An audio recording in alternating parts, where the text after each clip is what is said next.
Today we will be talking about the render network and RNDR. I first bought in sometime in November, and it was about $2.50 each. We're now up to about four and a half almost, and I'm expecting it to perform much more as well.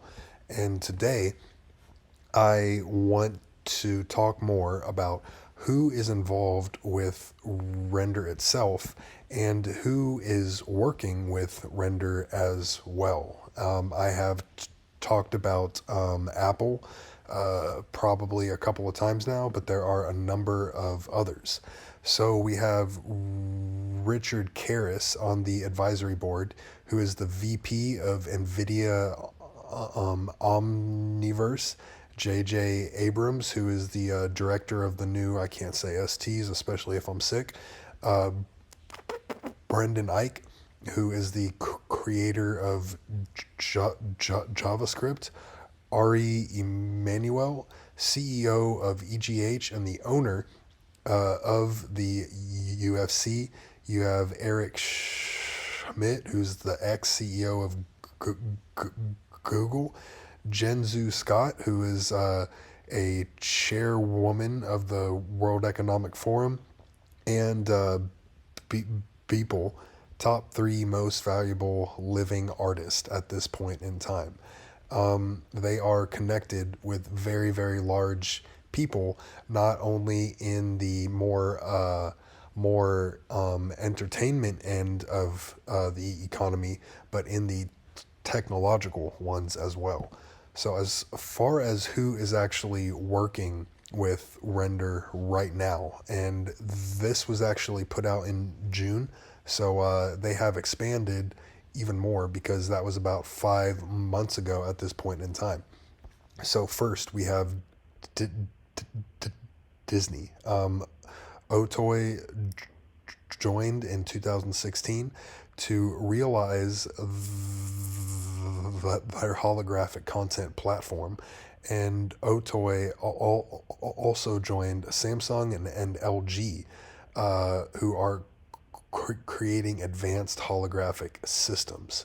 Then you have HBO. In 2016, HBO invested in Otoy to create a universal publishing platform for TV, movies, and original holographic and AR content. The opening scene of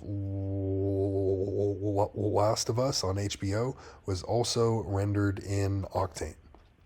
You have the Discovery Channel, who also joined HBO and invested in Otoy to drive the development of holographic and AR content. Imagine the Discovery Channel on the Apple Vision Pro, which will be the Apple XR headset. And then you have none other than Apple. They have been working closely together for a long time now, and Octane X, which is the software that provides direct access to the render network, is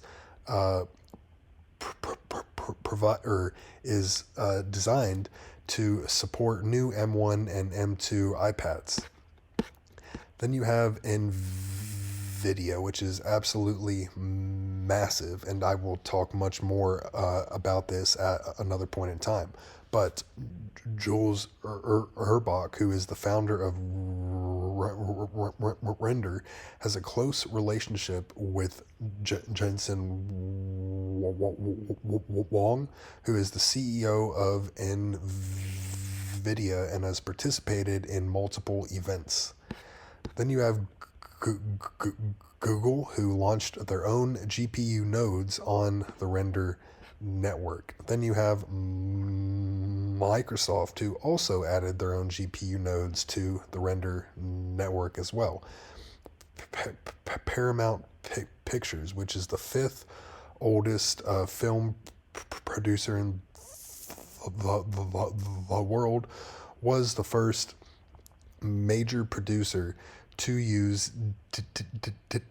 decentralized GPUs on render to create frames for a major film in, I can't say STs, the 4K re-render. Then you have the UFC.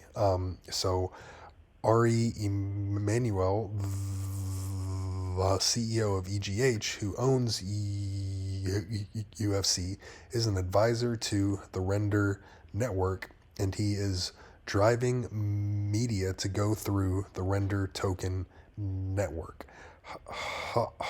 And the question here is asked: holographic UFC fights powered by